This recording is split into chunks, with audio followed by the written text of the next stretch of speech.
Cordial saludos a todos TV UNAD. Bienvenidos a este espacio académico en el cual abordaremos un tema muy importante teniendo en cuenta la coyuntura que se está viviendo en el país y tiene que ver con el posacuerdo y nuevos conflictos sociales en Colombia. En estos momentos les habla Eymar Pérez Bolaños, docente del programa de Filosofía de la Universidad Nacional Abierta y a Distancia, quien estará en esta primera parte acompañando a nuestros invitados. Posteriormente estará el estudiante egresado del programa de Comunicación Social, Jorge Suárez, en el proceso de diálogo con nuestros invitados. Es para nosotros un gran honor compartir este espacio, dado que Sergio de Zuviría y Paz Carmona son expertos en el tema y quienes han aportado mucho al proceso de investigación que se encuentra en curso, titulado Análisis de los fundamentos discursivos de la FARC y ahora Partido Político FARC. En ese orden de ideas, me permito presentar el perfil de nuestros invitados. Paz Camila Carmona Aller, chilena, residente en Colombia, administradora pública y politóloga de la Universidad de Chile. Ha sido invitada al Congreso Internacional de Constitución del Partido Político Fuerza Alternativa Revolucionaria del Común. Nuestro otro invitado es el doctor Sergio de Zuviría Samper, doctor en Filosofía Política, profesor de la Universidad de los Andes, integrante de la Comisión Histórica del Conflicto en La Habana, Cuba. Como podemos observar, el tema involucra varios aspectos que se vuelven tensiones que son recurrentes en el devenir y en el actual de nuestro país, que se hace necesario la participación de ellos en estos espacios, dado a la necesidad e importancia. A partir de ahora, con una pregunta, escucharemos su sentir en relación a su perspectiva frente al tema. Recordamos que el tema central es posacuerdo y nuevos conflictos sociales en Colombia. La pregunta que nos interroga y que queremos tener de su perspectiva y su experiencia es qué tipo de influjo ejercen las tensiones políticas actuales en Colombia y las manifestaciones internacionales frente al tema para favorecer, en este caso, darle continuidad o por el contrario, minimizar, es decir, paralizar o retroceder los avances de implementación de los acuerdos de paz. Les damos la total bienvenida a nuestros invitados y el uso de la palabra.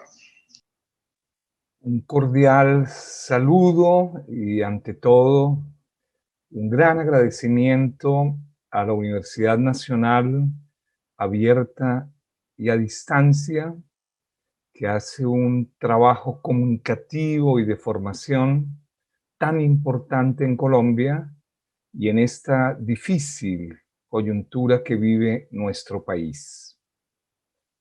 El influjo, podemos afirmar, tanto de las tensiones políticas como de las manifestaciones internacionales, está siendo cada vez más importante.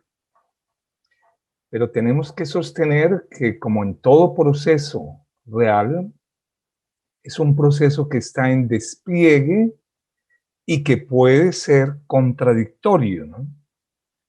Puede haber algunos indicios que favorecen y también indicios que limitan o paralizan. Vamos a sostener que de alguna manera la actual situación y el apoyo internacional está favoreciendo el acuerdo de paz por un motivo de alguna manera evidente para los ciudadanos y ciudadanas de Colombia. Y es que cada vez se reconocen que las causas de nuestro conflicto son causas estructurales, son causas que no vienen de ayer, sino son causas que han devenido y nos han acompañado durante muchísimas décadas. Hemos partido de una diferenciación que es importante mantener, y es que no podemos hacer idéntico el proceso de implementación y la potencia que contiene el acuerdo de paz. En ese sentido, el acuerdo de paz, para muchos y muchas investigadoras, tenía unos efectos políticos y culturales a mediano plazo. Y hoy los podemos un poco constatar en una rápida etnografía. A nivel político, se hablaba de la redefinición del campo político, y creo que se está dando en Colombia. Se hablaba de la ampliación de las luchas antisistémicas, y creo que los jóvenes y las jóvenes de Colombia lo están mostrando. Y se hablaba también de una mayor politización de la sociedad. Y creo que sería interesante seguir trabajando en esa vía. A nivel cultural, se hablaba de la ruptura de ese consenso que duró varias décadas de una solución exclusivamente militar, y hoy son pocos y pocos los partidos que sostienen el camino exclusivamente militar para la solución de nuestro conflicto. Se hablaba de una revalorización de las diferencias y de los enfoques diferenciales, el enfoque de género, el enfoque étnico, el enfoque territorial, y creo que en eso ha habido ganancias. Y también se hablaba de los posibles nacimientos de movimientos sociales para defender la paz a nivel territorial. El caso de Tumaco, el caso del Valle, el caso del Catatumbo y muchos otros nos lo están mostrando. Por eso podemos sostener una tesis de alguna manera que parecería paradójica, que es la siguiente: a mayor frustración con el proceso de implementación, la mayoría de colombianos y colombianas está valorando cada vez más el acuerdo de paz. Quiere que haya un mundo en paz. Los jóvenes de Colombia, el 81%, están de acuerdo con el paro cívico, y el 85% están de acuerdo con transitar a una sociedad en paz. Y el otro elemento de la pregunta es las manifestaciones internacionales. Creo que está muy bien formulada. Consideramos, y creo que es notorio tanto en las redes como en las declaraciones de la ONU, como las declaraciones de la Comunidad Económica, la Comunidad Europea, las declaraciones de todas las plataformas de derechos humanos, que los ojos del mundo están puestos con solidaridad, con comprensión, pero también con preocupación sobre el destino de lo que pueda ser salvar la paz de Colombia, pero también, como lo ha planteado en sus intervenciones Paz, la idea de que la paz de América Latina pasa innecesariamente por cuidar esmeradamente la paz de este país tan valiente, de este país tan luchador que es el pueblo colombiano, y hoy especialmente los jóvenes, que tendrán una tarea central en la construcción y defensa de un acuerdo de paz que, podemos decirlo, es un campo en disputa aún. Es un campo que no ha terminado. Puede que la implementación, digámoslo así, fracase, pero el proceso de paz será un sueño colectivo de los colombianos y las colombianas. Esa sería más o menos mi primera reflexión con relación a tan importante pregunta. Muchas gracias, profesor Sergio. Entonces, damos la palabra a nuestra otra invitada, Paz Carmona, frente a su perspectiva de la pregunta. Muchas gracias por la presentación, muchas gracias por este espacio a la universidad y también a ti, Eymar, que estás oficiando nuestra entrevista. Respecto a la pregunta que nos señalan, yo creo que es importante primero contextualizar que este malestar social efectivamente, y como lo dice el profesor Sergio muy bien, no es algo nuevo, ¿sí? Es un malestar social que se viene incubando hace muchos años, en distintas expresiones políticas y sociales, y muy recientemente, en los últimos años, tenemos expresiones, por ejemplo, la del año 2019, donde hubo 2 meses de paro, 17 muertos, o sea, no es algo novedoso. No, la situación de Colombia, donde la represión es la primera respuesta ante las manifestaciones sociales, no es nueva. Y ahí está la novedad de hoy de la manifestación internacional, de poner los ojos en Colombia, de prestar atención a lo que está pasando y de marcar las alertas. En ese sentido, dentro de este malestar que se viene expresando, tenemos también lo que pasó el año 2020, tenemos los casos de más de 900 líderes sociales asesinados, o sea, es algo que se viene incubando, es algo que viene creciendo, y que no podemos decir que no sabemos de dónde apareció, ¿sí?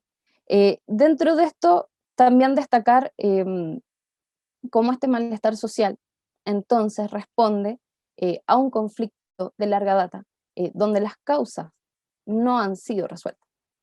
Tenemos que dentro del marco del diálogo de los acuerdos de paz de La Habana se recalcó esta situación, ¿sí? Que mientras no se resuelvan las causas originales del conflicto, este se va a volver a expresar en distintas formas. Y hoy esta es una de ellas. Entonces, podríamos decir que se hermanan de alguna forma esta movilización con también lo que es la agenda de 6 puntos de los diálogos de La Habana, recogiéndola, ¿verdad? Pero a su vez ampliándola, haciéndola mucho más compleja, entendiendo que hoy se queda incluso corta de lo que plantea y avanza hacia esas líneas rojas que se trazaron en La Habana, superando.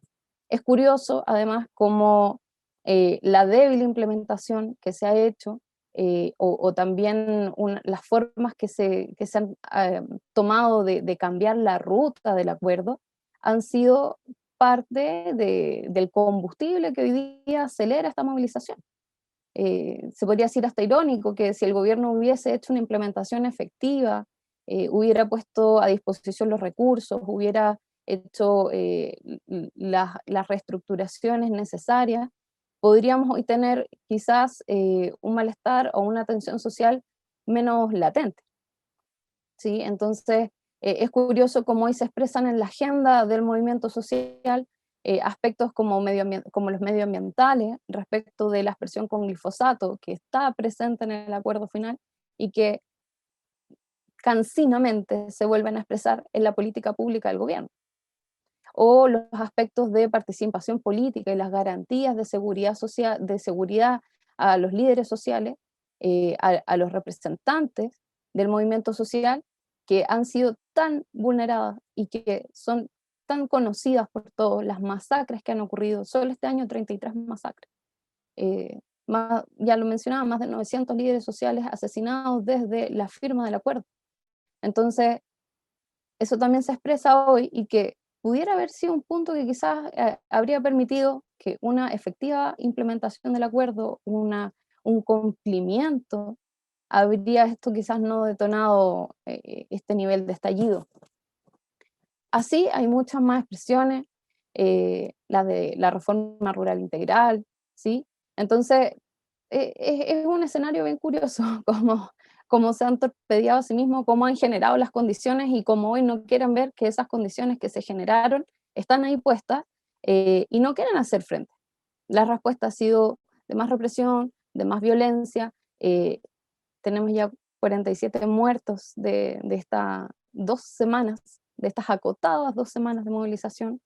Anoche, hace unas pocas horas, nos enterábamos de la muerte de una joven, luego de pasar por una detención policial injusta. Entonces, la ebullición que se ve, lamentablemente no es algo que nos sorprenda, es algo que viene de mucho tiempo, que se viene acelerando y que el gobierno torpemente no ha resuelto en la medida que pudo haber resuelto con la implementación efectiva. En ese entendido, recoger la agenda de 6 puntos de La Habana, creo que está más que claro que está recogida dentro de las demandas. Quizás no todo el mundo levanta el cartel y plantea, bueno, esto también es por el acuerdo de paz, pero efectivamente esta agenda está recogida, se ve ampliada, se ve más bien consolidada en la protesta, en lo que se está planteando, y creemos que es importante a nivel internacional el eco que se está haciendo. Insisto, o sea, esto no es una novedad que en Colombia haya violencia, no es una novedad que haya represión, no es una novedad que no hayan garantías para la vida, no hayan garantías para los líderes sociales. Lo que es una novedad es que se hace eco por fin a nivel internacional de la gravedad de este asunto, de cómo ha tocado fondo en este momento y de la necesidad de tomar acciones concretas para poder resolver de alguna forma, digo de alguna forma porque cualquier medida que no sea resolver las causas va a ser un parche, pero resolver de alguna forma esta tensión que hoy día está tan fuera de las manos ya, de lo que podríamos haber hecho antes. Entonces, sin duda el movimiento social creo yo que recoge esta necesidad de la implementación del acuerdo, quizás no lo plantea tal cual, pero sí plantea la necesidad de detener la aspersión con glifosato, sí plantea la necesidad del derecho a la tierra, sí plantea ciertas necesidades que están expresadas en el acuerdo. Y creo yo que en la medida que haya inteligencia detrás de la posibilidad de diálogo social real, ¿sí? Que salga de estas paredes institucionales donde está acotada, vamos a poder entender cómo la paz no es un tótem de la institución, no es de cierta organización política.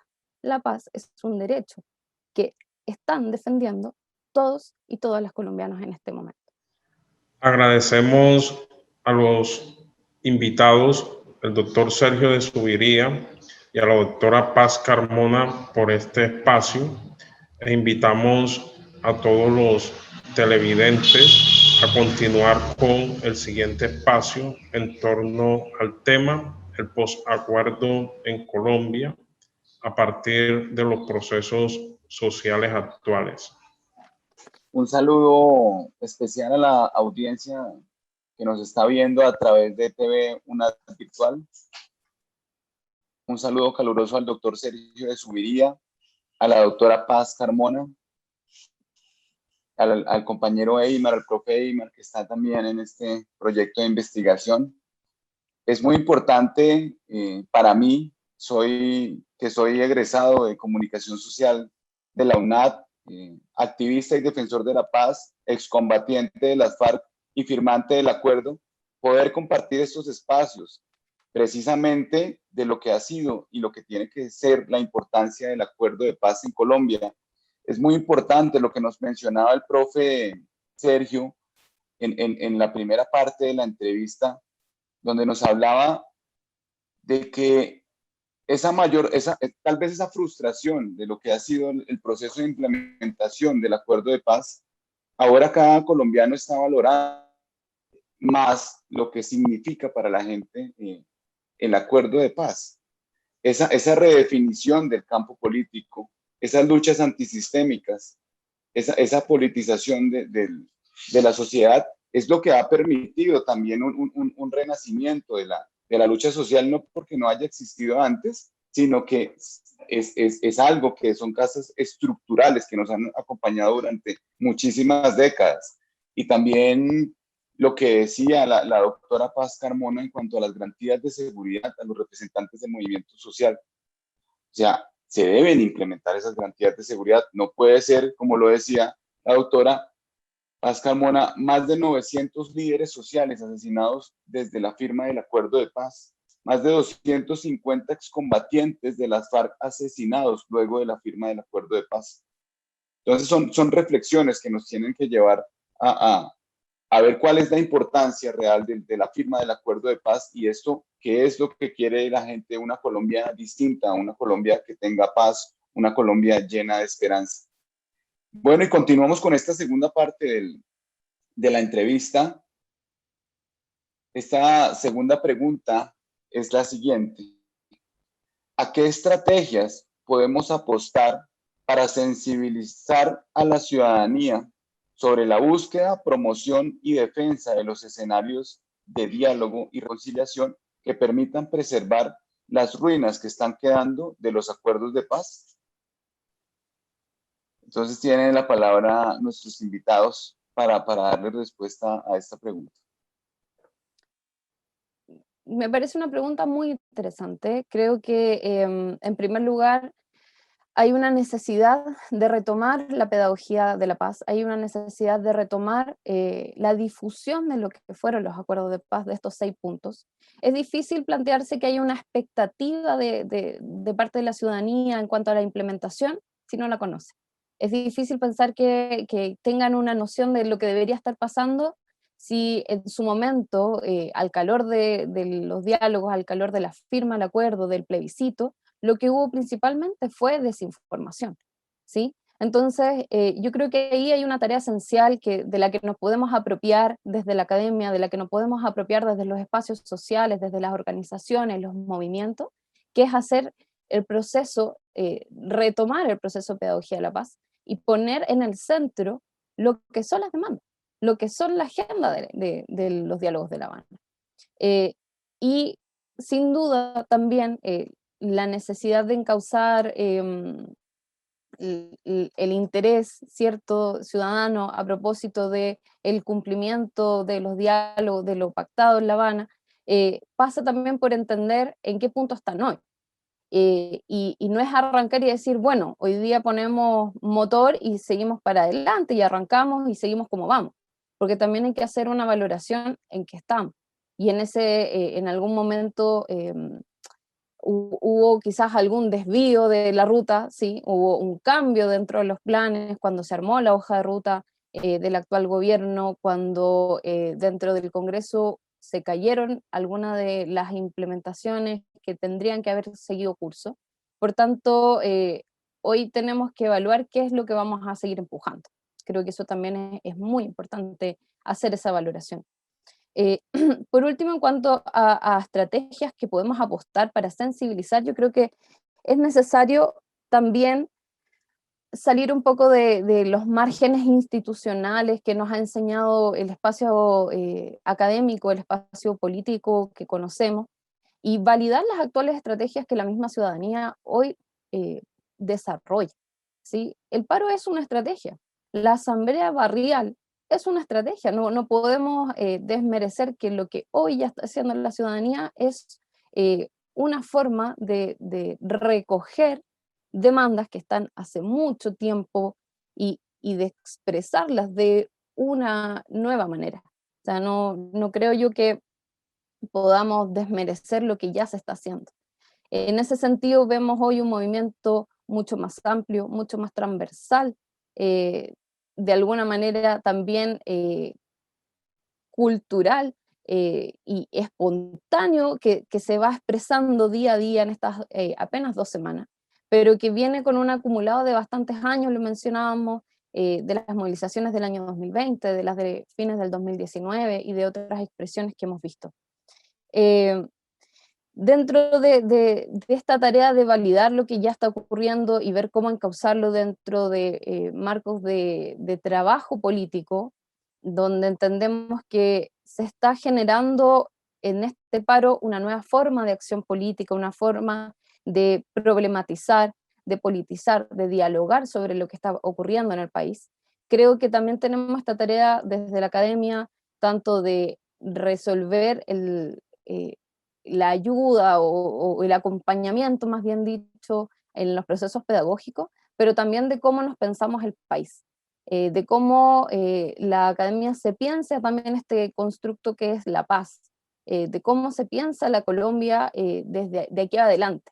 Hay un punto de inflexión y no podemos obviar que ya no vamos a estar viviendo en la misma situación. Entonces, ahí hay un punto quizás que pudiéramos destacar.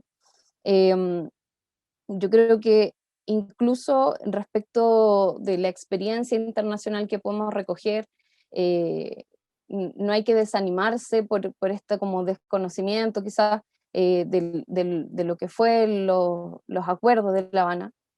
Yo les puedo plantear la experiencia en Chile, que luego del proceso de transición, saliendo de la dictadura, desde los 90 se viene planteando en Chile la necesidad de hacer un cambio en la constitución política, y no fue sino hasta el 2019, cuando terminó de calar a nivel mucho más estructural y profundamente amplio y transversal en la población la necesidad de hacer este cambio. Entonces, este es un proceso y no hay que desalentarse en el camino. Es un proceso que tenemos que evidentemente observar, hacer el diagnóstico correcto, ¿cierto? Ver por dónde se está yendo, pero no podemos abandonar y hay que seguir en la instancia de esta disputa por la implementación de lo pactado en La Habana. Bueno, muchas gracias por esa gran intervención, doctora Paz Carmona. ¿Qué nos podría decir el profe Sergio sobre la pregunta realizada? Bueno, como lo plantea Paz, yo creo que una pregunta muy importante que parte de una decisión metodológica, ¿no? Un problema complejo y multideterminado exige estrategias muy diversas, muy diversas. No hay recetas, no hay fórmulas. Lo único que tenemos es nuestra imaginación creadora, ¿no? Porque utilizar fórmulas y caminos ya transitados, pues de alguna manera no sería lo más recomendable. Paz insiste en dos que me parecen muy importantes: retomar resignificando la pedagogía de paz, pero también escuchar mucho más el movimiento social real, ¿no? Porque allí ya están emergiendo caminos, están emergiendo prácticas culturales y prácticas sociales muy importantes que a veces la academia no escucha con el rigor que debería. Si a mí me preguntaran cuál sería un poco la apuesta, yo diría que hay también, además de las dos que ha señalado Paz, otros 5 campos que sería muy importante atender, o por lo menos imaginar y construir, ¿no? El primer campo que me parece que ya empieza a presionar es un movimiento social con un fuerte componente territorial para la defensa de la paz. En una entrevista al diario BBC, tal vez la persona que más ha trabajado los movimientos sociales en Colombia, que es Mauricio Archila, él destacaba algunos nuevos rasgos de la protesta social, ¿no? Pero uno de ellos era la persistencia, pero otro que llama mucho la atención es que se están expresando municipios y regiones que nunca antes habían protestado. En ese sentido, la paz desde los territorios es central para un realmente afianzamiento del proceso. El segundo, que es un tema muy relativo a nuestra exacerbada matriz de cultura política, tiene que ver con campañas educativas y comunicativas para desterrar el lenguaje del odio, del miedo y del terror, tratando de convertir al otro en adversario, pero nunca en enemigo, ¿no? En ese sentido, en nuestra cultura política, ya sea por la guerra contra insurgentes o ya sea por la violencia en Colombia, resolvemos los problemas políticos eliminando al otro, exterminando al otro. Y si no hay campañas educativas y comunicativas en esa vía, veo dificultades.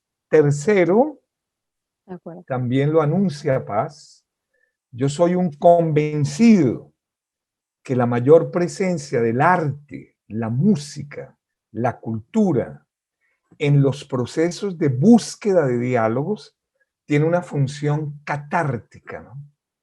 Que es un problema emocional sensitivo, psicoterapéutico de los colombianos y colombianas, ¿no? Los griegos llevaban a sus niños al gran teatro a ver obras de teatro trágico. Nuestras culturas del Pacífico, antes de cualquier diálogo, danzan, cantan con la muerte, con el duelo, pero también con la conversación. Una cuarta que me parece también que está presionando, pero que no hemos logrado buscar el camino, es un gran movimiento pedagógico para el cuidado de la paz.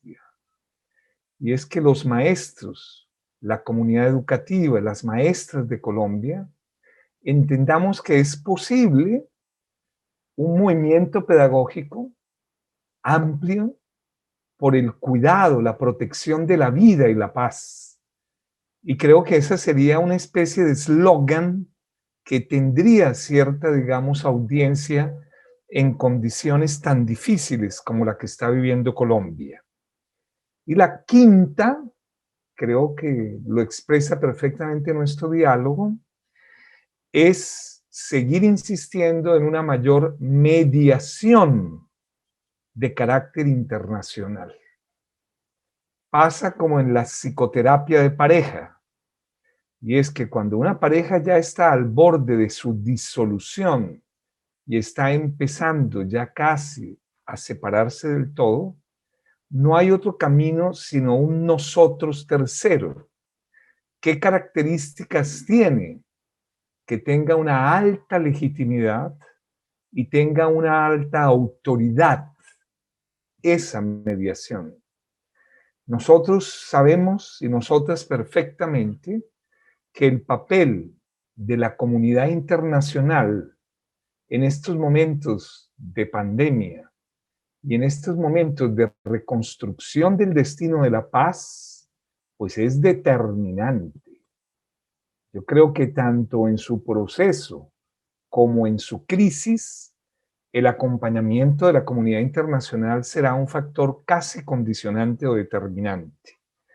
Por eso tenemos que escuchar más a nuestros jóvenes.